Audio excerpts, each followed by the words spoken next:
Bismillahirrahmanirrahim. Assalamualaikum warahmatullahi ta'ala wabarakatuh. Alhamdulillah. Alhamdulillahirabbil alamin wassalatu wassalam ala sayyidil mursalin wa ala alihi wa sahbihi wa man tabi'ahum bi ihsanin ila yaumiddin. Nawaitu ta'aluma wa ta'lim wa naf'a wal intifa' wal ifadah wal istifadah wal hatha ala tamassuki bi kitabillahi ta'ala wa sunnati rasulihi wa du'a ilal huda wa dalalata alal khairi wa ibtigha'a mardatihi wa qurbihi wa thawabihi subhanahu wa ta'ala. Allahumma faqihna fid din wa alimna ta'wil. Rabbi shrah li sadri wa yassir li amri wahlul 'uqdatam min lisani yafqahu qawli waj'alni waziran min ahli. Bismillahirrahmanirrahim. Alhamdulillah. Kita jumpa lagi di kelas ke-6 daripada kitab Nurul Roja ini. Setelah pertemuan yang lalu kita menyelesaikan tentang furudul wudu dan tentang niat semuanya. Sebelum kita masuk ke faslun finniyah, saya minggu yang lalu mengatakan bahwasanya kita akan sedikit baca tentang al-masah alal khufain. Masah alal khufain ini penting sekali saya kira, tapi wallahu a'lam di Malaysia jarang dipakai. Dulu ketika saya ambil masuk di Jordan, saya sering pakai masah alal khufain ini karena sangat saya bilang ketika di daerah-daerah yang dingin ini sangat membantu sekali. Ini sangat membantu sekali dan sekalian praktikal ya. Ini praktikal di dalam masah alal khufain. Cuma kalau Anda nak buat di Malaysia pun saya kira tak ada masalah. Cuma di Malaysia nak cari khuf susah sikit saya kira. Wallahu alam, saya tak pernah jumpa orang jual khuf di Malaysia. Saya tak pernah jumpa orang jual khuf di Malaysia. Akan tetapi tak harus khuf-khuf yang ada pun, akan tetapi semua yang mempunyai sifat khuf boleh untuk dijadikan masah alal khufain. Dan ini Anda kena paham ya. Masah alal khufain ini hanya untuk khufain. Apa sih khufain? Khufain itu dia itu macam kaos kaki tapi tebal. Dia macam kaos kaki tapi tebal. Dulu saya kalau nak pergi keluar ketika di musim-musim salju di Jordan, saya pakai khuf, kemudian saya masukkan sepatu di dalamnya itu. Jadi khuf itu macam jadi kaos kaki. Kemudian saya masuk apa? Saya masuk khuf di situ. Bismillah. Di sini saya tak pernah jumpa orang jual khufain itu. Jadi ketika Anda memakai khuf ini, Anda diberi keringanan di dalam berwudu. Yang seharusnya wudu itu membasuh muka, tangan, mengusap kepala, membasuh kaki. Membasuh kaki ini bisa diganti dengan masah khufain. Jadi Anda tak payah membasuh kaki. Cukup Anda masah alal khufain. Bagaimana masah alal khufain itu? Minimum macam ini aja. Seumpamanya ini khufain, tadi saya sudah siapkan sepatu, tapi subhanallah, masya Allahu fa'al ya nih. Jadi kalau seumpamanya ini kejap saya ambil sepatu kejap saya ambil sepatu biar lebih faham. Kejap.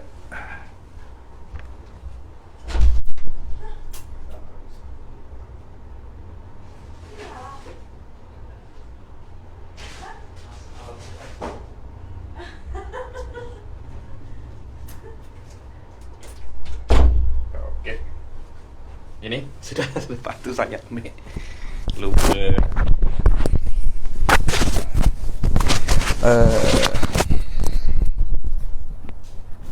Oke.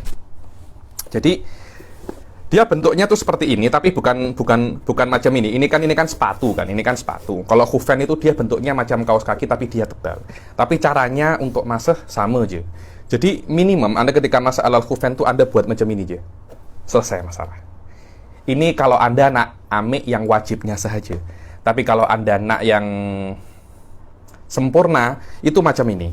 Jadi, yang ini diletak sini. Yang ini diletak sini. Jadi, macam ini.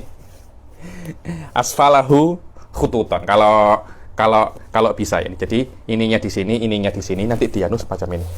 Nah, khututan di macam dari yang kanan, dari depan ke belakang, yang kiri dari belakang ke depan, dan harus khutut. Khutut maknanya tangannya seperti ini. Jangan Anda siram ya, khufnya itu jangan Anda siram dengan air. Itu makruh. Kenapa? Karena menyiram khuf dengan air itu akan membuat khuf itu rusak, dan kalau khuf rusak Anda kena beli baru lah. Kalau beli baru Anda perlu uang. Dan mas'ul khufain nanti kan seperti ini ya, nanti kan seperti ini. Dia akan seperti ini, nanti dimasuh seperti ini. Seperti inilah. Mashul khufain ini hanya pengganti untuk ghuslir rijlain saja ya. Hanya pengganti untuk membasuh kaki di wudhu saja. Dia tidak boleh untuk diganti di dalam mandi janabah. Tidak boleh. Sebagian ada orang-orang subhanallah ya nih. Ini kalau belajar fikih tak serius semacam ini. Ada guru saya, hafizahullah, guru saya ya, Syekh Toha Hamadi, sekarang beliau di Kedah, mengajar di Rubat Syatiri di Kedah sana. Beliau pernah berdakwah di tempat-tempatnya Badui.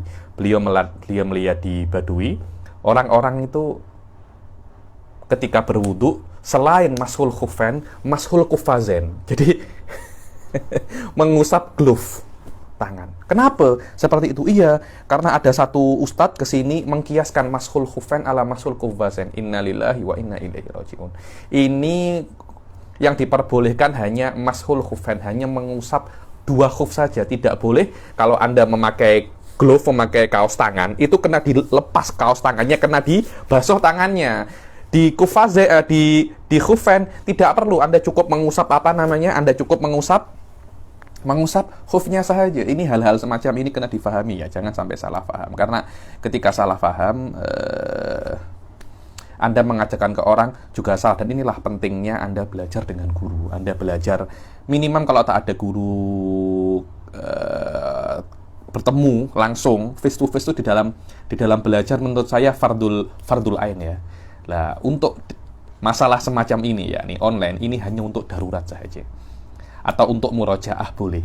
Tapi tidak boleh hanya iktifa dengan hanya cukup dengan online saja. Kena berjumpa dengan ustadznya, kena tolabul ilm dengan ustadznya direct. Ini agama ya, ini kena amik berat sedikit.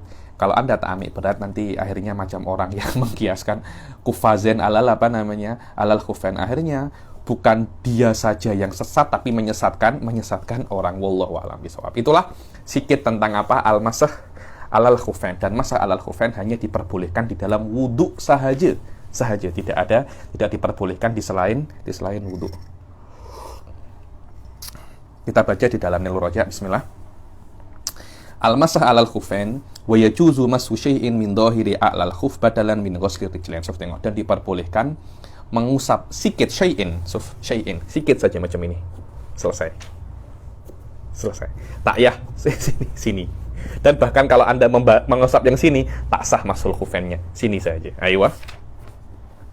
Min a'lal khuf, dari atasnya khuf, badalan sebagai ganti daripada membasuh kedua kaki. Jadi kalau Anda nak wudhu menggunakan khufain, Anda cuma tinggal membasuh muka, membasuh tangan, mengusap kepala, dan mengusap khuf. Selesai. Tak payah Anda membasuh kaki. Berapa hari diperbolehkan semacam itu? Lil mukim yauman walelah. 24 jam untuk mukim, dan untuk musafir berapa? Salah satu ayamin bilayaliha. Maaf, yauman walelah ini bukan 24 jam, akan tetapi 1 hari 1 malam. Karena kadang-kala Anda ini masuknya malam ataupun siang, dimulai waktunya tersebut. Yauman walailatan walil musafir salah satu ayamin bilayaliha. Dan bagi musafir 3 hari 3 malam dengan syarat, ada sekitar 8 syarat. Yang pertama adalah an yulbasa ala toharatin kamilah. Harus ketika Anda itu nak memakai khuf, Anda kena wudu lengkap dahulu. Yani yang pertama tidak boleh mengusap khuf dahulu. Anda kena wudu secara sempurna dulu. Setelah Anda wudu secara sempurna, baru Anda memakai khuf. Oke. Setelah itu jika batal, baru Anda diperbolehkan wudu, dan membasuh kedua kaki bisa digantikan dengan membasuh khufain macam ini aja. Tak ya Anda membasuh kaki cuma macam ini. Wih, seronok sangat itu. Seronok sangat. Saya pernah coba berkali-kali karena di Jordan itu kan salju ya. Jadi memang dingin sekali. Kalau boleh, seumpamanya ada boleh ganti mengusap dengan 2 glove, saya mengusap dengan 2 glove. Tapi sudah karena tidak boleh, syariat cakap tak boleh, saya kena hanya iktisar mengusap 2 khuf sahaja. Wa an yakuna qawiyan yumkinu mutaba'atul masyi bihi lilha. Jadi bilang, dan harusnya yang namanya khufain itu dia bisa digunakan untuk berjalan. Jadi yang namanya kaos kaki itu apa yang dalamnya kasut itu, saya tak tahu Malaysia cakapnya apa. Kaos kaki itu yang dalamnya kasut. Anda kalau sebelum memakai kasut ada memakai kaos kaki itu. Lah untuk kaos kaki itu tidak diperbolehkan untuk mashul khufain. Walaupun ada beberapa madzhab mengatakan ada yang mengatakan bahwasanya diperbolehkan al-masah alal jawrabain, tapi itu pendapat yang dhaif. Dan ini kalau Anda belajar fiqhul muqaran, fikih komparasi, Anda akan pelajari masalah ini. Khilaf antara madzhab di mashul khufain dan mashil jawrabain. Tapi jumhur ulama mengatakan bahwasanya mashul jawrabain ini dhaif. Mengusap 2 kaos kaki ini dhaif. Dan mashul khufain mutawatir. Karena itu Imam Tohawi menyebutkan bahwasanya di antara akidah ahli sunnah adalah yamsah alal khufain, masah alal khufain. Walil asaf, ada beberapa orang, kalau tak silap di Jordan ada beberapa orang, Hasan bin Ali Sqaf mengkritik di syarahnya beliau, mengkritik bahwasanya masah alal khufain ini bukan diletakkan di dalam kitab akidah, tapi di dalam kitab fikih. Maknanya beliau mengkritik Imam Tohawi bahwasanya kenapa masa alal khufain ini dimasukkan di dalam kitab akidah, padahal dia itu urusannya di fikih. Dijawab oleh Syekh Said Foda bahwasanya Anta jangan tengok ini fikih, akan tetapi masa alal khufain itu mutawatir dan karena terlampau mutawatir sampai dia itu maklum minadin bid darurah, yakni soro qoriban minal ma'lum minadin bid darurah. Sekiranya sudah sampai seperti itu, man angkarohu, dia itu bisa kafir karena mengingkari kemasyru'iyatan al-masah alal khufain. Tidak tahu diberitahu, sudah tahu dan faham bahwasanya ini maklum minadin bid darurah, kemudian mengingkari, dia bisa kafir. Inilah keistimewaan al-masah alal khufain, dan situlah wajah sebab kenapa Imam Tohawi menyebutkan masah alal khufain ini di dalam kitab akidah, karena kekuatan thubutnya masah alal khufain itu hampir mendekati seperti sholat 5 waktu. Wallahu a'lam.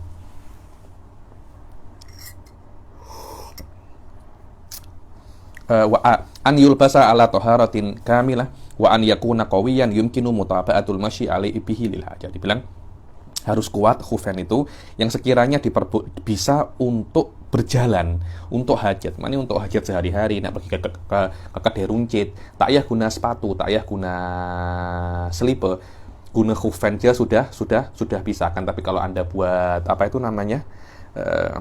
pakai jawroben, akan terkoyak nanti jawrobennya itu kaos kaki itu akan terkoyak. Dan yang nomor 3, an yakuna mani'an linufudil ma'i minal kharazi lau subba alaihi. Dan kalau seumpamanya yang namanya khufain itu kalau seumpamanya dituang air, dia tidak basah khufain. Memang seperti itu. Anda kalau tengok khuf itu, dulu ada satu orang Indonesia jual di Indonesia, ada yang jual satu. Harganya pun tak mahal ketika itu, mungkin sekitar 30 ringgit atau 40 ringgit. Itu saya kira sudah yang oke. Ada yang kulit sapi, ada yang kulit lembu, ada yang kulit domba ketika itu. Tapi apapun kulitnya, ketika Anda tuang air, khuf itu tidak basah, dia tidak basah, kecuali ada khoros itu jahitan ini lah. Kalau jahitan ini yang basah, tiada masalah, karena memang itu darurah la budda minhu, karena biasanya jahitan itu daripada benang lah. Kalau soalnya dia itu benang kemudian terkena air, ya otomatis dia akan basah. Akan tetapi kulitnya tidak boleh, selain daripada khoros ini tidak boleh, daripada jahitan benang ini tidak boleh basah. Kenapa? Karena ya memang khuf yang ada pada zaman sahabat rata-rata seperti itu. Jadi kalau ada orang buat khuf daripada kain, bisa untuk jalan-jalan, kainnya kuat, akan tetapi jika dituang air di dalam khuf itu basah, maka khuf itu tidak bisa untuk dijadikan masah alal khufain. Dan yang keempat, an yakuna tahiran, dan harus yang khufnya itu harus tahir, harus suci. Oh, saya nak buat khuf daripada kulit ular, tak boleh. Oh, Habib, ini khufnya dari Gucci tahu Habib. Ini satu lagi ada orang mungkin sikit kaya sikit, khuf saya dari Coach Habib.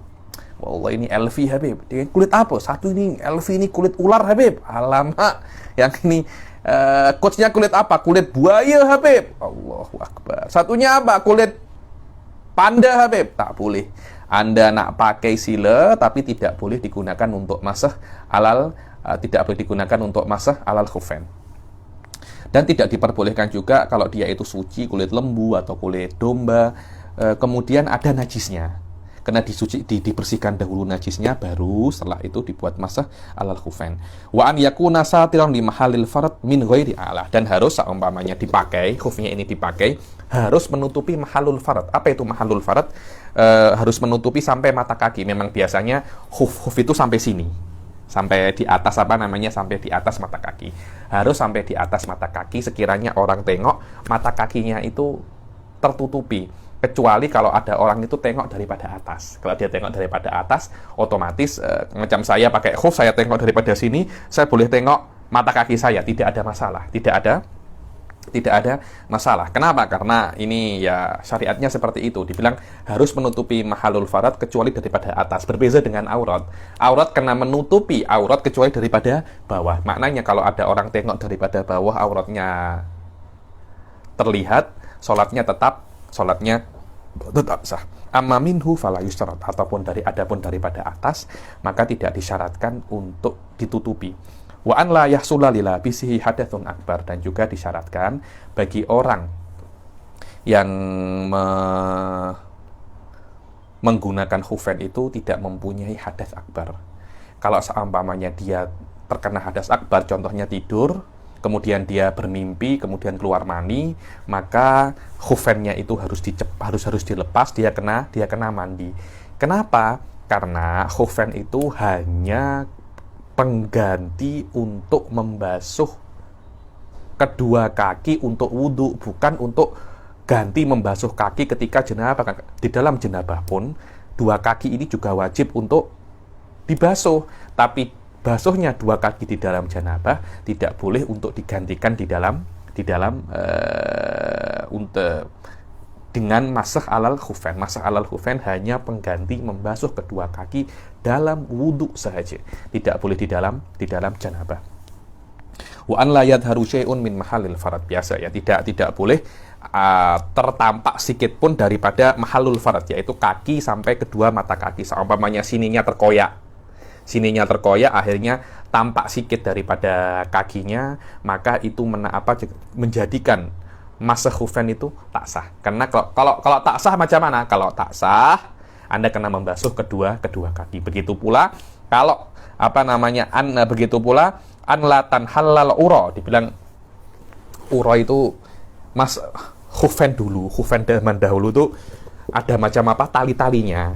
Sampai sekarang saya tengok ada beberapa kasut itu masih ada tali-talinya. Dulu ketika saya masih umur 11 tahun, 10 tahun, alhamdulillah ya, saya pun dulu juga pernah kecil. Saya lahir kecil dulu, kemudian besar semacam ini.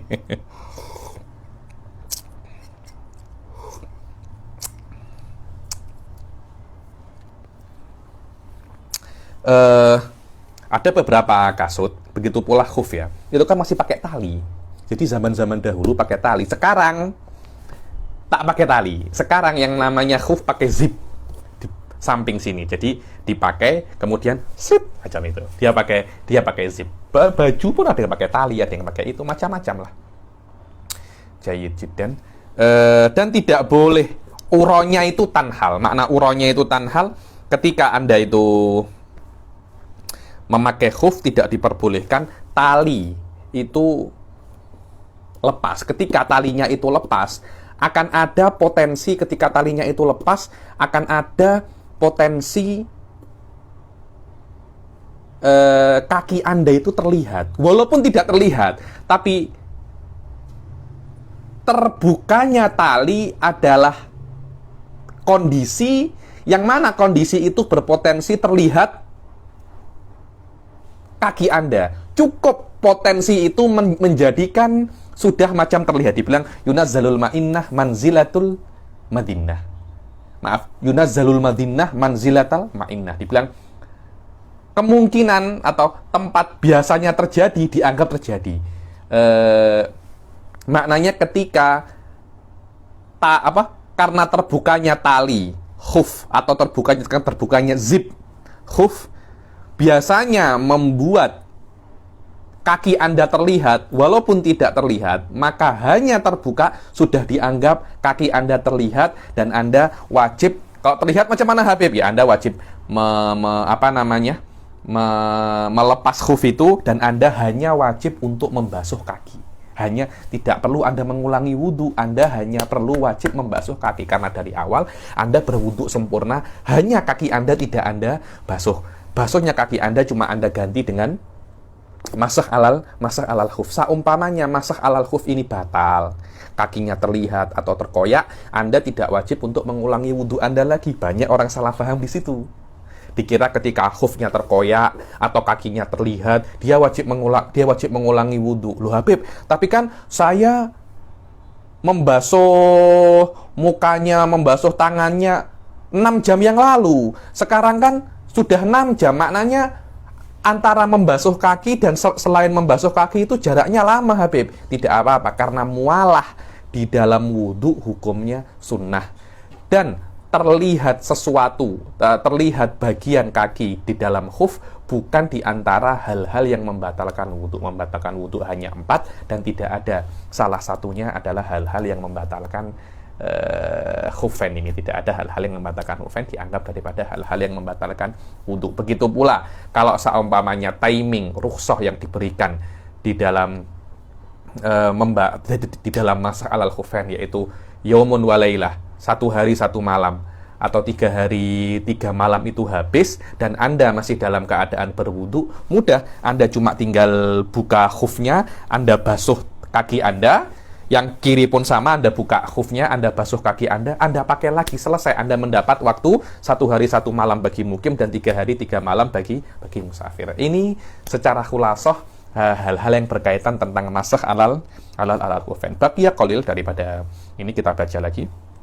Wabtida'ul muddah fi nihayatil hadas ba'da lubsi mutlaqan inda Ibnu Hajar. Dibilang bila dimulai 1 hari 1 malam itu inda Ibnu Hajar setelah selesai hadasnya. Maknanya kalau Anda tidur, ya setelah bangun tidur, bukan ketika Anda mulai tidur. Kadang-kala Anda itu tidur 2 jam atau 3 jam. 1 hari 1 malam dimulai setelah Anda tidur ataukah sebelum Anda tidur, inda Ibnu Hajar mutlakon, setelah hadas itu selesai. Adapun inda Romli, tengok apakah hadas ini ikhtiar atau tidak ikhtiar. Kalau seumpamanya hadas ini ikhtiar, mana ikhtiar hadas ini Anda lakukan. Contohnya apa? Seperti an-naum wal lamas. An-naum wal lamas, tidur itu pilihan Anda. Karena ada orang mungkin 5 hari tidak tidur, 4 hari tidak tidur.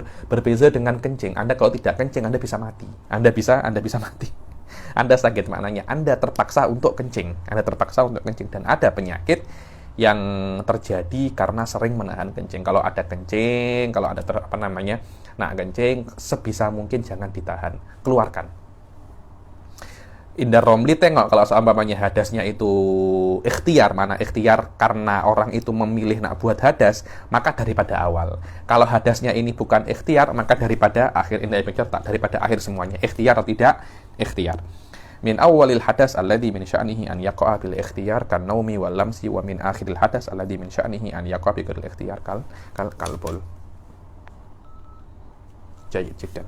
Ini adalah hal-hal yang berkaitan tentang berkaitan tentang masakh alal khufain. Sekarang kita masuk ke fasal yang setelahnya, yaitu tentang tentang an-niyah. Pembahasan niat ini wallahu a'lam sudah saya jelaskan di pertemuan yang lalu lebih jelas daripada ini ya. Nih, kita baca saja matannya, kemudian langsung kita masuk ke fasal yang setelahnya, dan menurut saya ini fasal sedikit susah ya nih. Sedikit susah karena pembahasan tentang air. Banyak orang itu membahas tentang air tapi tak paham bagaimana tafasil di dalam air. Dan air ini di dalam mazhab Syafi'i dia sedikit-sedikit pelik, wallahu alam. Sanati pembahasannya satu demi satu bima yaliku, yang sesuai dengan level Safinatun Najah ini. Faslun, an-niyatu qasdu syai'i muqtarinan bi fi'lih. Adapun niat itu adalah wadih qasdu syai' muqtarinan bi fi'lih. Anda bermaksud sesuatu dan harus maksud itu bersamaan dengan perbuatan. Adapun azm, maksudnya sebelum perbuatan. Sebelum berbuat Anda bermaksud itu namanya azm. Tapi kalau niat, maksud harus bersamaan dengan dengan perbuatan. Dan saya jelaskan apa faedahnya, apa fadilahnya, bima yakfi yani. Wa mahalluha al-qalb, tempatnya niat mana? Al-qalb. Wa talaffuz biha sunnah, wa talaffuz biha sunnah, dan bertalafut, melafatkan niat itu hukumnya sunnah. Dan di sini saya pun pelik, Wahabi itu mengatakan wa talafut bi sunnati bid'ah. Bid'ah mana bid'ah itu? Di dalam mutun kita fikih Syafi'i yang basic pun juga dikatakan bahwasanya melafalkan niat itu hukumnya sunnah. Untuk apa? Agar lidah membantu hati. Pas kalau Anda tengok di Minhajut Thalibin, mutun, akwal mutun fi fikhi Syafi'i, Minhajut Thalibin, ada wa talaffuz biha sunnah. Bahkan di mutun-mutun yang basic di dalam mazhab Syafi'i ada. Wa waktuha inda ghusli awwali juz'in minal wajh. Dibilang waktunya niat itu di awal ibadah khusus untuk wudu, ya Anda ketika membasuh juzuk pertama daripada bahagian pertama daripada apa? Wudu. Wa tartib an la yuqaddama udhun ala udhun. Ya ini biasanya kalau definisi ini pasti para masyayikh tarim ini marah ya. Ini ketika kami dulu di Fathul Mu'in, apa definisi tartib? Biasa kita sudah hafal. Safina, an la yuqaddama udhun ala udhun, marah. Itu untuk budak-budak tau. Untuk budak-budak. Alamak. Kenapa? Iya. Karena ketika Anda mendahulukan membasuh tangan, kemudian membasuh muka, juga an la yuqaddama udwan ala udwin, an la yuqaddama udwan ala udwin. Dibilang di situ ada takdim wa ta'khir mutlaqan, akan tetapi definisi yang benar adalah wad'u kulli udwin fi martabatih. Bidabat hadha wa ta'rif asah wa salima minal i'tirad. Walaupun definisi ini bisa ditakwil menurut saya, akan tetapi definisi yang tidak perlu takwil lebih afdol daripada definisi yang perlu takwil. Definisi yang mengatakan bahwasanya wad'u kulli udwin fi martabatihi, Anda meletakkan setiap anggota tubuh di levelnya, di tempatnya, di martabatnya, yang awal diletak awal, yang kedua diletak kedua. Itu adalah hakikat daripada tartib. Dan sudah saya katakan, tartib itu wajib di dalam segala keadaan, kecuali dua sahaja, yaitu indal ghotos dan kalau Anda itu mandi janabah. Karena mandi janabah ketika hadas besar itu hilang, hadas kecil juga hilang. Jayyid jiddan. Sekarang kita masuk ke fasal yang salahnya, yaitu tentang babul miyah. Sudah saya katakan babul miyah ini indah Syafi'iyah dia sedikit-sedikit pelik. Adapun Indal Malikiyah, masalah air ini menurut saya dia lebih simpel daripada Syafi'iyah. Karena itu para ulama Hadramut, kata silap ini riwayatnya Imam Haddad ya. Wallahu a'lam, mungkin kalau saya salah mungkin boleh dibetulkan pasal ini. Pasal riwayat ini saya tak terlampau ingat. Saya pun tak terlampau pandai. Saya tak tahu masalah-masalah hadis ini, saya susah ya. Riwayat ini penting kepada saya. Ada beberapa riwayat daripada Imam Haddad itu mengatakan bahwasanya kalau kami tidak ta'adduban dengan salaf kami, laqallatna Malikan fil miyah, kami akan mentaklid Imam Malik di dalam kasus air. Kenapa? Karena mazhab Imam Malik di dalam air ini lebih simpel daripada mazhab Imam Syafi'i. Imam Syafi'i menurut saya rumit di dalam masalah air ini, rumit. Kenapa rumit? Karena lidiqqati Syafi'i. Imam Syafi'i daqiq jiddan ya. Dan wallahu a'lam, yang boleh buat semacam ini kalau bukan Imam Syafi'i, saya mungkin tak ada. Imam Malik lebih mudah ya nih. Air apapun, kecil ataupun sikit ataupun banyak, kalau kejatuhan najis tengok berubah atau tak berubah. Kalau berubah, Najis tak berubah. Kalau berubah mutanajis, kalau tak berubah suci. Selesai masalah. Tidak ada tafsir idza kanal ma'u qalilan, idza kanal ma'u katsiran. Tidak ada tafsir seperti itu. Karena itu lebih simpel mazhab Imam Malik daripada mazhab Imam Syafi'i di dalam masalah air. Oke, sekarang apa sih mazhab Imam Syafi'i dalam masalah air? Ini basicnya saja ya, saya cari. Kita baca di sini, kita baca basicnya, kita baca juga Nailur Raja di sini karena saya kira penting sekali. Masalah air di sini saya beri basic-basicnya. Dan ini bukan ujung daripada masalah air ini, akan tetapi masalah air lebih detail daripada ini. Sampai ada yang cakap tentang ma'fuah, tentang masalah Mandumati Ibnul Imad, ada Fathul Jawad, hal-hal yang berkaitan tentang ma'fuat di dalam karena memang masalah air ini dia rumit sedikit di dalam mazhab Imam Syafi'i, tapi akan saya usahakan di dalam level ini saya usir wa natakallam ala ma'akid. Makna ma'akid adalah inti-inti daripada masalah-masalah air, yang mana nanti perluasan daripada kitab-kitab setelahnya semuanya akan bertumpu dengan apa yang sudah saya jelaskan di dalam kitab Nailur Raja. Bismillah. Faslun al-ma'u qalilun wa katsir. Fal qalil madunal kullatain wal katsir kullatani fa aktsar. Dibilang yang namanya air itu dibagi menjadi dua. Ada air yang sikit, ada air yang banyak. Apa tolak ukur sikit dan banyak? Tolak ukur sikit dan banyak, sikit itu di bawah 2 kullah. Kalau banyak itu 2 kullah ataupun lebih, 2 kullah ataupun lebih. Tahu dari mana Syafi'i itu 2 kullah ataupun lebih? Wallah, ada bukan di dalam kitab ini tempatnya, tapi fihi adillah. Yani dulu saya mempelajari fiqhul muqaran dan perdebatan dengan Malikiyah. Ada beberapa dalil kenapa Syafi'iyah amik dari tolak ukur 2 kullah ataupun tidak. Nanti di atas itu ada namanya al-ma'ul mustabhir, tapi wallahu alam itu mungkin bukan di sini. Di kitab-kitab yang lebih tinggi dijelaskan apa itu ma'ul mustabhir, itu level di atas 2 kullah. Kita baca syarahnya Nailur Raja. Bismillah. Al-ma'u jauharun latifun syaffafun yatalawwanu bilauni ina'ihi yakhluqullahu ar-riya inda tanawulihi. Sof, yang namanya air, wallah seketika baca definisi ini saya tahu ya, nih wallah hadza Habib Ahmad bin Umar Asy-Syatiri mutakallim ya, nih akidah ya, nih fi'lan yafhamul akidah. Yang namanya air adalah jauharun. Makna jauharun ini dia bukan arad. Maknanya jauharun, maknanya bahagian air ini qaimun binafsihi. Dia bukan arad yang perlu dengan benda lain, tak. Al-ma' jauhar. Latif, makna latif ini dia tidak mempunyai wujud yang padat macam ini. Dia kan ada wujudnya persegi 4. Lah air wujudnya apa? Tidak ada, karena dia itu latif. Dia bisa berwujud dengan apapun sesuai dengan tempatnya. Syaffaf, makna syaffaf ini transparan. Dia transparan. Ya talawan bilauni inaihi. Warnanya terpulang warna tempatnya. Kalau tempatnya biru, dia akan tampak macam biru. Yakhluqullah ar-riya inda tanawulihi. Jadi kalau ada haus, Anda minum air, Anda lega. Lah, lega karena air itu namanya ri. Kalau Anda lapar, Anda makan, Anda lega karena makan, itu namanya syaba. Jadi, kenyang dari makanan namanya syaba, kenyang daripada air namanya ri. So, kenyang daripada air bukan air. Maknanya Allah ciptakan air dan Allah ciptakan ri. Kadangkala Anda itu minum, tapi Anda tidak dahaga, itu tidak pernah hilang.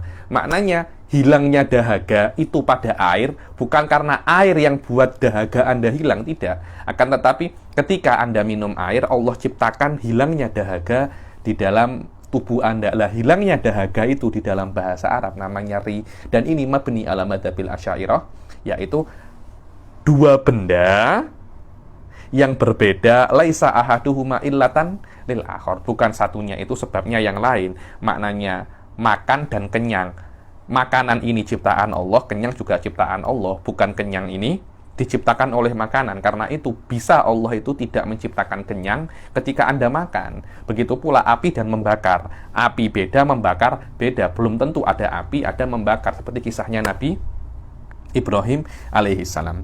Wal kullatan lughatan al jarratan azimatan. Dibilang yang namanya kullatan secara bahasa itu adalah jarrotan. Jarroh itu macam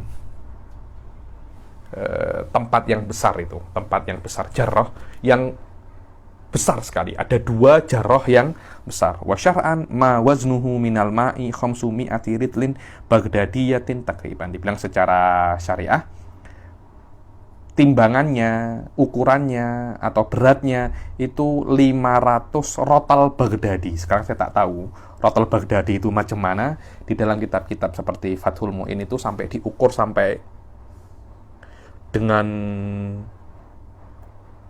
bulu ekor kuda. Kudanya yang macam ini. Dikkotul fuqaha. Begitu pula 500 rital Baghdadi ini sama dengan 562 setengah rital Tarimiyah, dari rotalnya kota Tarim.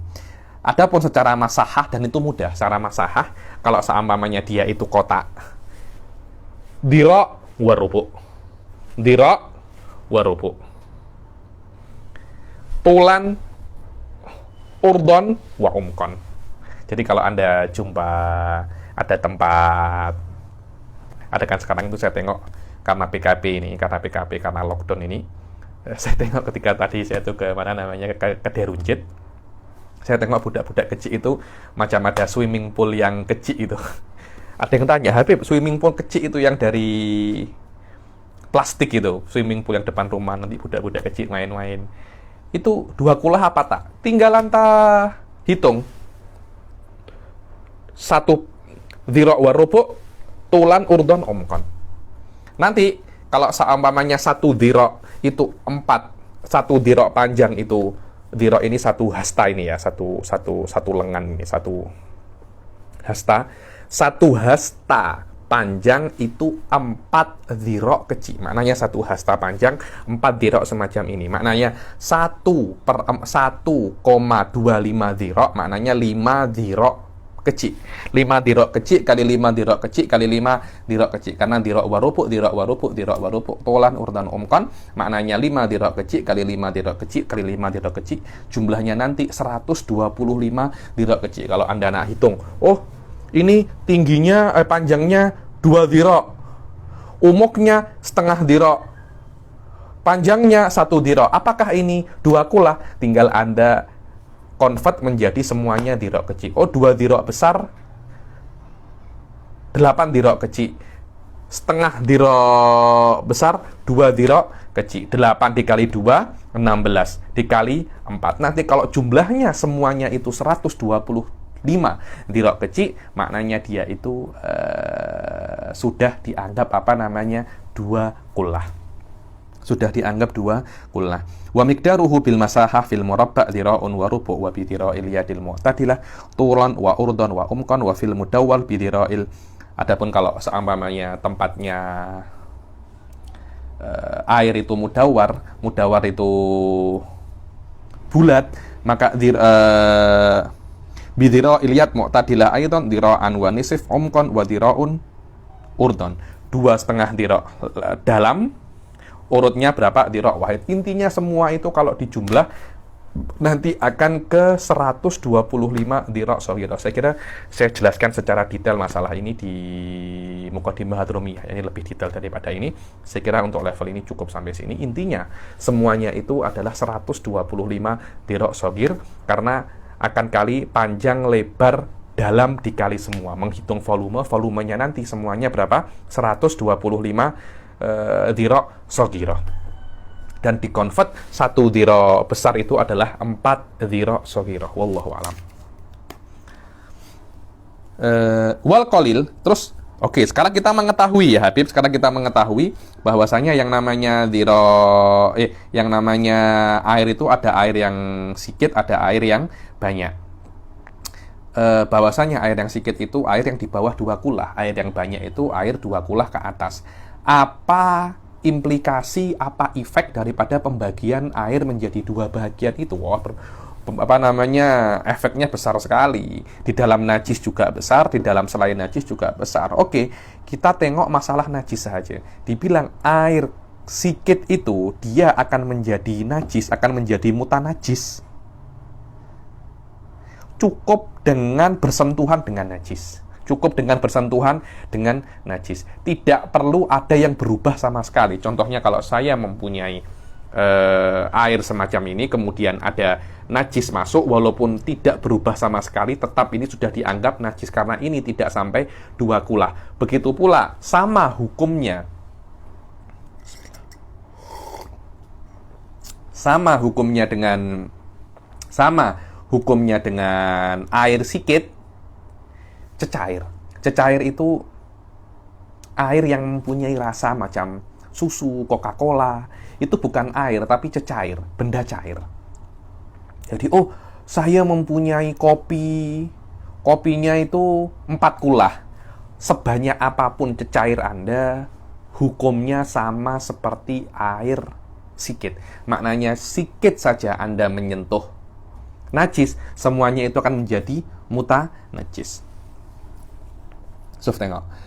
Wal qalil yatanajjas bi wuqu'in najasati fihi wa in lam yataghayyar. Dibilang air yang sikit itu akan menjadi mutanajis dengan jatuhnya najis ke situ walaupun tidak berubah sama sekali. Tengok maknanya. Al-makna anna hukmal ma'il qalil tanajjusuhu bi mujarradi mulaqatihi lin najasah wa in lam yataghayyar. Bahwasanya hukum air sikit itu akan menjadi najis cukup dengan menyentuh dengan najis walaupun tidak berubah sama sekali. Ini kalau seumpamanya dengan 2 kriteria, dengan 2 syarat. Kalau najisnya itu bukan najis yang ma'fu, bukan najis yang dimaafkan, dan yang kedua airnya itu tidak mengalir. Kalau airnya itu mengalir walaupun dia sikit,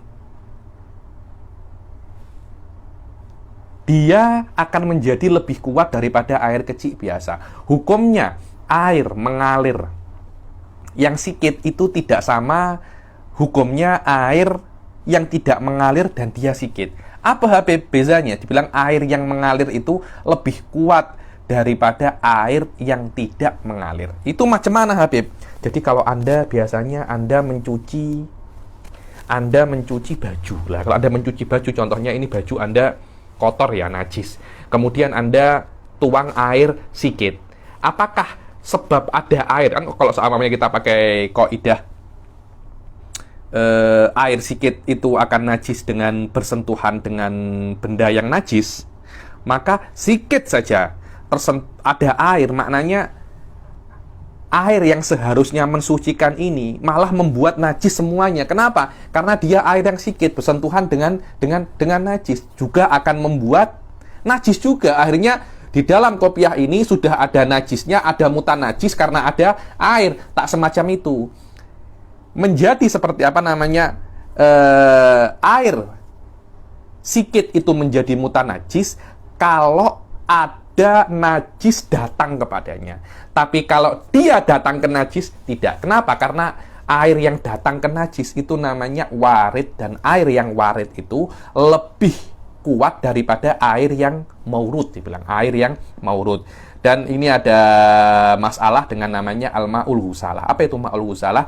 Air yang dipakai emak-emak, ibu-ibu untuk mencuci pakaian. Yang namanya air mencuci pakaian kan biasanya airnya sedikit, tidak sampai 2 kulah. Dan biasanya pakaian-pakaian itu najis, terutama pakaian budak-budak kecil. Mungkin ada muntahnya, ada kencingnya, ada najisnya. Apakah air itu air kecil itu najis? Tidak, dengan syarat namanya masalah ini namanya masalatul ghusalah sanaro. Apakah ada di sini apa tidak masalatul ghusalah?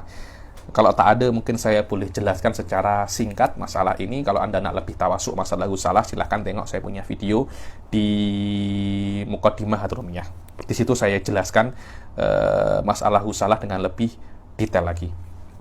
Maknanya air sikit akan menjadi najis dengan 2 syarat. Yang pertama, air sikit yang terkena najis akan menjadi mutanajis dengan 2 syarat. Yang pertama, najisnya bukan najis yang ma'fu anhu, dan yang kedua air yang datang ini air ini yang terkena najis ini air yang tenang, bukan air yang mengalir. Fa in kanatin najasatu ma'fuwan anha lam tadur kallati la yudrikuha tarful mu'tadil. Dibilang kalau seumpamanya najisnya itu ma'fuwan anhu, maka air sikitnya itu tidak menjadi mutanajis. Seperti apa? Seperti najis yang tidak terlihat dengan mata. Itu la yudrikuha tarf. La yudrikuha tarf maknanya yang tidak yang tidak bisa terlihat dengan mata saja. Maknanya contohnya percikan-percikan itu dimaafkan karena tidak bisa tidak bisa dilihat dengan mata yang biasa. Mutlaqon indar Romli dengan Ibn Hajar kalau disyaratkan dibilang yang la yudrikuha taraf itu bukan najis yang mughaladhah. Kalau najis mughaladhah tidak dimaafkan walaupun dia itu la yudrikuha taraf inda Ibn Hajar. Begitu pula di antara hal-hal yang dimaafkan adalah bangkai yang tidak ada darahnya. Sekiranya contohnya cicak ya, cicak dan lebih kecil, kalau Anda potong cicak itu, darahnya tidak mengalir. Itu adalah tolak ukur maitatun la dama laha sa'il. Maknanya bangkai yang tidak ada darahnya, yang bangkainya tidak ada darahnya, sekiranya kalau Anda potong darahnya tidak mengalir. Tolak ukurnya menurut Syafi'iyah seperti cicak dan lebih kecil daripada cicak. Kal maitah allati la dama laha sa'ilun inda syakwi udwin minha fi hayatiha. Wahia makanat kalwaza wa asghar lakinnal afwa anha. Akan tetapi maitah la dama laha sa'il ini disyaratkan ketika dimaafkan tidak tughayyir ma waqa'at fihi. Dibilang ketika dia itu masuk ke sini seumpamanya masuk ke air yang sikit, ketika dia masuk dia tidak merubah. Berbeza loh Habib. Apa bezanya? Beza kalau seumpamanya najis-najis yang biasa terkena sikit saja dia langsung membuat air ini menjadi mutanajis. Berubah atau tak berubah, tapi maitatun la dama laha sa'il, dia kena membuat air yang sikit ini menjadi berubah rasa, bau, atau warnanya. Baru dianggap dia itu air sikit ini menjadi mutanajis. Dan disyaratkan an la tutrah ba'da mautiha, bukan sengaja jadi ini cicak saya letak di sini lah. Kalau seperti itu ya akhirnya maitah itu sudah tidak dimaafkan lagi. Kenapa? Karena ada kesengajaan Anda meletakkan bangkai di situ. Maitah asghar wa mawazak atau lebih dikenal dengan nama maitatun la dama laha sa'il ini hanya dimaafkan di air saja ya. Tapi kalau Anda di sholat tidak dimaafkan walaupun semut. Walaupun semut. Wa an la tutrah ba'da mautiha, karena itu bangkai atau ma'fuwat di air tidak sama dengan ma'fuwat yang ada di sholat. Illa in kana tarih laha rihan au bahimatan, kecuali yang meletakkan ke dalam air ini angin ataupun hewan, karena ini tidak berakal. Dan Mughni mengatakan begitu pula kalau sobi ghairu mumayyiz. Ghairu mumayyiz juga sama dengan bahimah ataupun rih, karena masih belum berakal. Wa in kana al-ma'ul qalil waridan 'alan najasah lam yanjus bil mulaqah. Begitu pula yang kedua, kalau seumpamanya air itu warid, dia mengalir ke najisnya, tidak menjadi najis hanya dengan bersentuhan, tidak. Kenapa? Karena air yang mengalir lebih kuat daripada air yang diam. Kecuali kalau seumpamanya air itu berubah atau beratnya itu bertambah, karena ketika ini najis ya, saya tuang air 1 gelas. Ketika sampai di sini saya ukur lagi ternyata 1,5 gelas. Setengah ini dari mana? Ya dari najis yang ada di sini. Atau ketika saya tuang tidak bertambah tapi berubah. Ketika itu air sikit ini dikatakan dia itu mutanajis. Kalau seandainya saya tuang tidak ada apa-apa, lebih sikit, kemudian airnya yang setelah diserap oleh kopiah ini menjadi lebih sedikit dan tidak berubah sama sekali, maka air ini dikatakan tohir ghairu mutahhir. Walaupun di sini ada najis. Inilah yang namanya ghusalah, air sisa untuk cucian. Kalau Anda mencuci sesuatu yang najis dan air yang Anda gunakan untuk mencuci sesuatu yang najis itu sisanya tidak berubah, maka air itu dianggap suci tapi tidak mensucikan. Ibaratnya irsyad husalatun qalilatun munfasilatun bila ziyadati waznin wa qad tahural mahal tahiratun husalatun qalilatun munfasilatun bila taghayyurin wa bila ziyadati waznin wa qad tahurul mahal tahiratun. So, ini adalah ibaratnya apa? Irsyad. Irsyad karangan siapa? Ibnu Mukri. Biasanya itu dibaca setelah Minhajut Thalibin dan biasanya hanya dibaca untuk para masyayikh ya. Illa in taghayyara aw zada waznuhu bisababi ma khalatahu minan najasah aw lam yutahhiril mahal alladhi warada alaihi. Atau ketika saya itu menuang air ke kopiah saya yang mutanajis ini, dengan tuangan ini najisnya ini masih tidak suci, maka hukum air ini juga mutanajis. Dibilang setelah mencuci hukum air ini hukum bajunya. Kalau bajunya suci, airnya suci. Kalau bajunya najis, airnya juga najis. Wa hukmu sa'iril ma'iat qallat au kathurat hukmul ma'il qalil fi jami'i ma dzukir illa annal warid minha. Kagak jadi bilang hukum-hukum cecair.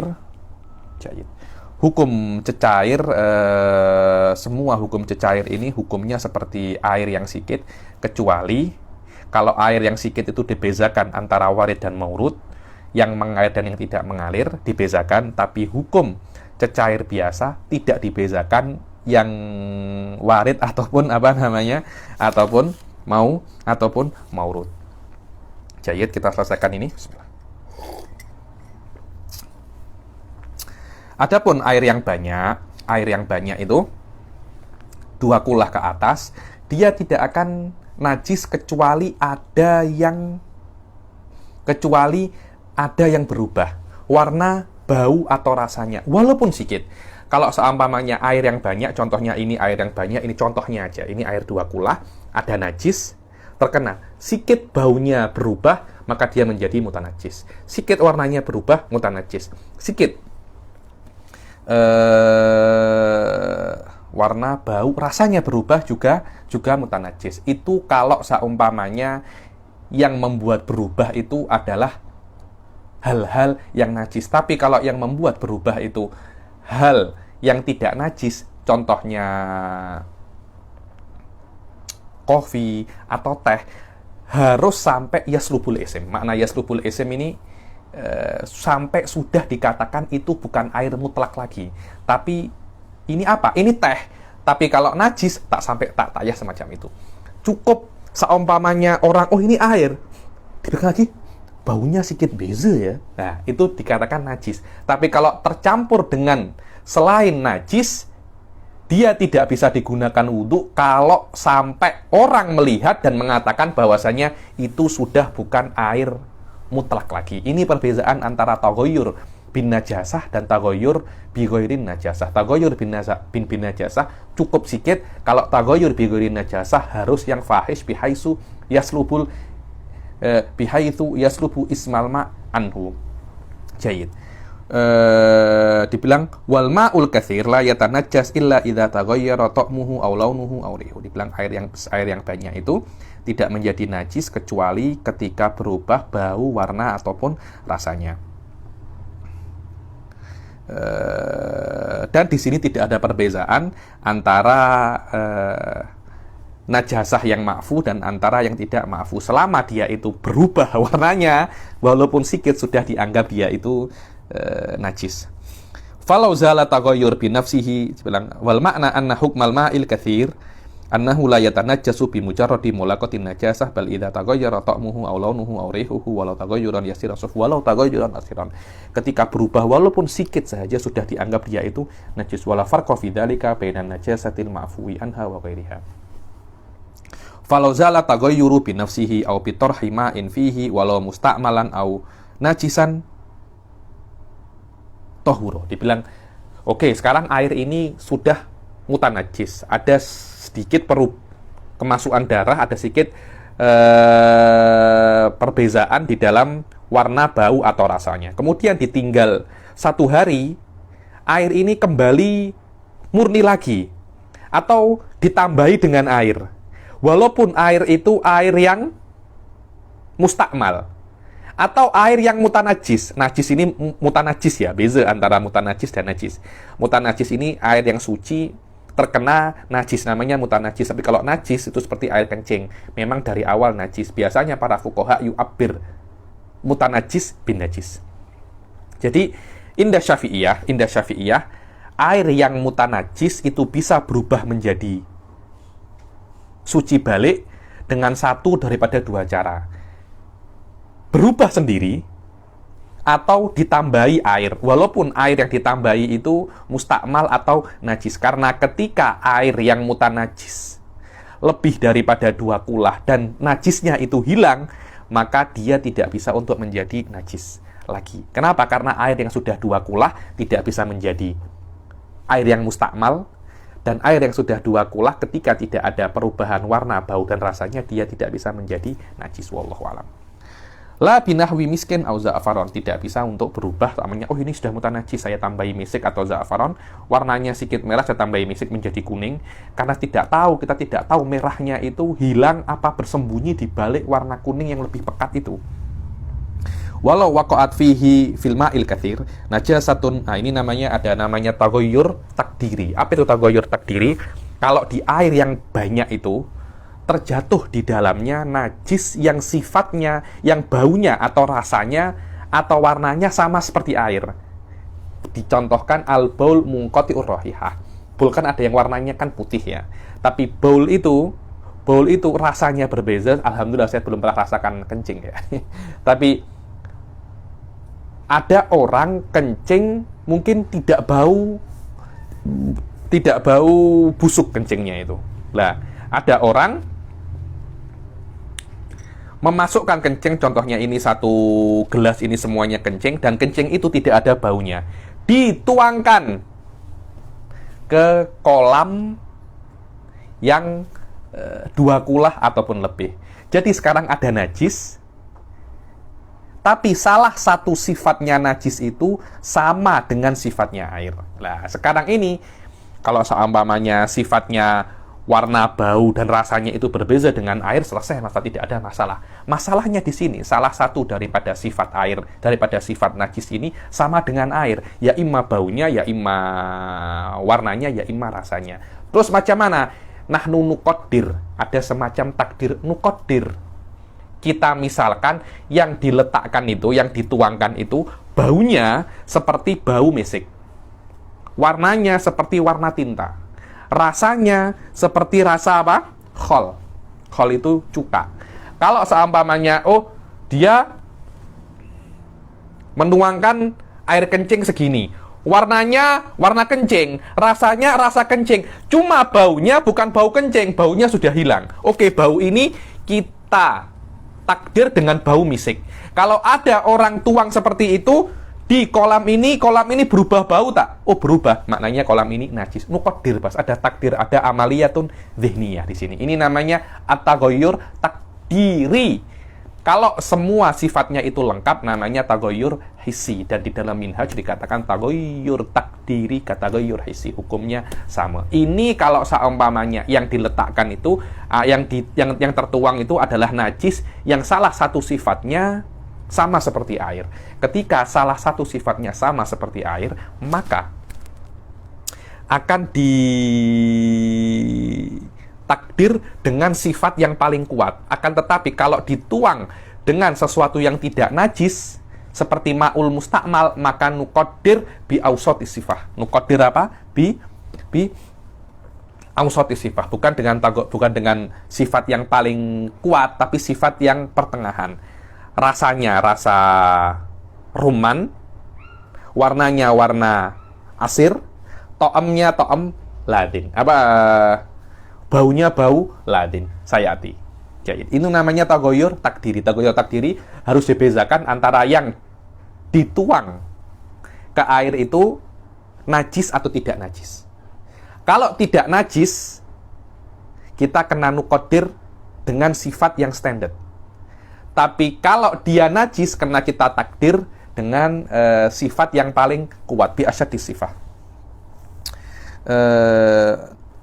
Walau waqa'at fihi ay fil katsir najasatun muwafiqatun lahu fi sifatihi ay ta'mihi wa launihi wa rihihi ka baulin munqati'ir rahihah qudirat bi asyaddi sifat kalunil haibir wa rihil misik wa ta'mil khal fa in taghayyara taghayyuran bi sifatin minha tanajasa wa illa fala. Kalau ada sampai satu saja yang berubah dengan salah satu takdiran ini, maka akan berubah, maka akan menjadi najis air itu, wa illa fala. So, tengok. Wa in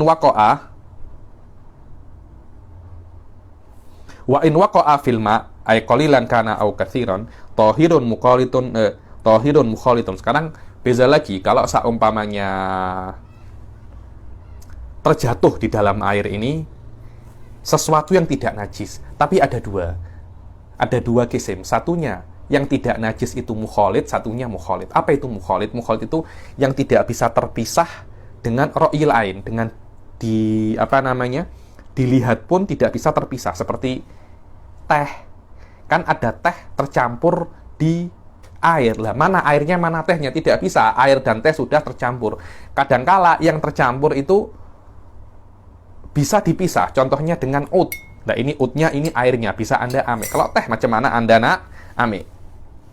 Yustagna anhu, maknanya air tidak memerlukannya, seperti za'faron wa ma'il warad fa in taghayyura bihi taghayyuran katsiran bi haitsu yaslubus mahu lam tajuzi tuhara biha qad bayantu. Yani sekiranya berubah dan sudah tidak dikatakan air mutlak lagi, berbeda dengan najis ya.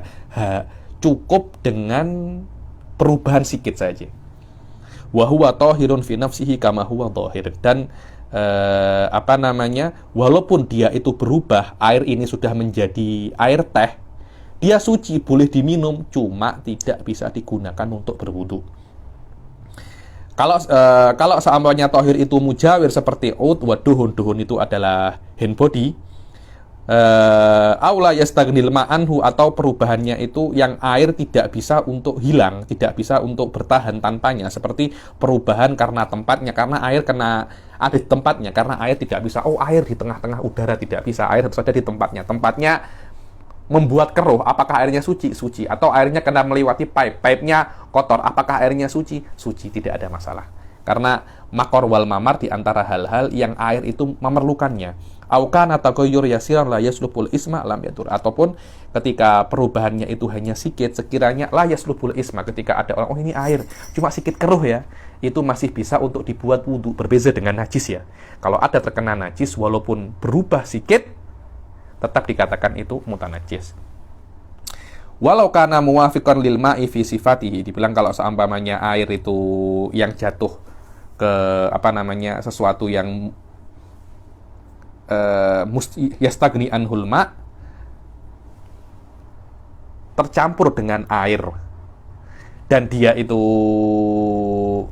ada salah satu sifatnya yang sama, contohnya al-ma'ul warad munqati'ur rahiyah, ada air mawar ada, kalau Anda tengok air mawar, coba ke kedai Arab, tengok ma'ul warad, Anda akan diberi ma'ul warad, dia baunya wangi, dia adalah air daripada mawar. Mungkin ada beberapa proses, tapi dia bukan air mutlak, dia tidak bisa digunakan untuk wudu.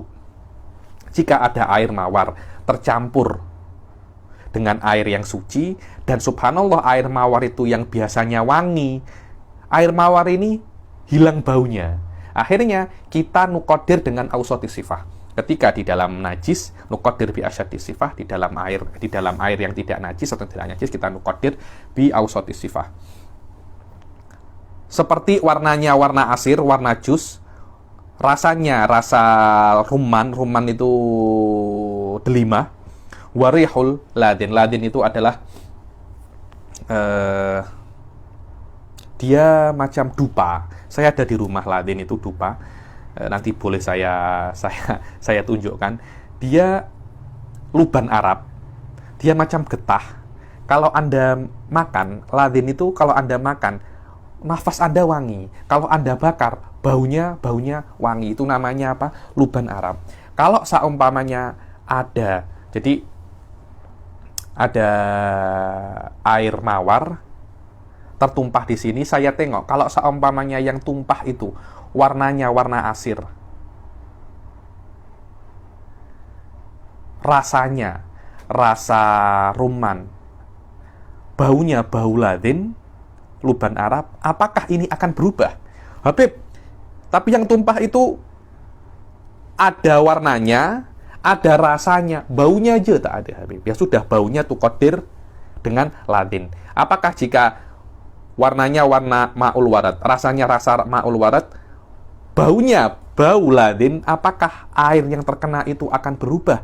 Sekiranya yaslubul isma anhu, tidak dikatakan dia air mutlak lagi. Kalau iya, maknanya air ini sudah tidak suci mensucikan lagi, tapi dia tetap menjadi suci. Fa in taghayyara taghayyuran, fa in taghayyara takdiran bi sifatin taslubu ismahu lam yajuzi tadhhir bihi wa illa jaza. Inilah sedikit masalah-masalah yang berkaitan tentang apa namanya? Tentang al-ma'ul qalil wal katsir. Insyaallah esok kita akan bertemu lagi dan kita akan masuk ke mujibatul ghusl. Kita akhiri sampai sini. Wabillahi taufiq wal hidayah wa ridha wal inayah. Assalamualaikum warahmatullahi taala wabarakatuh.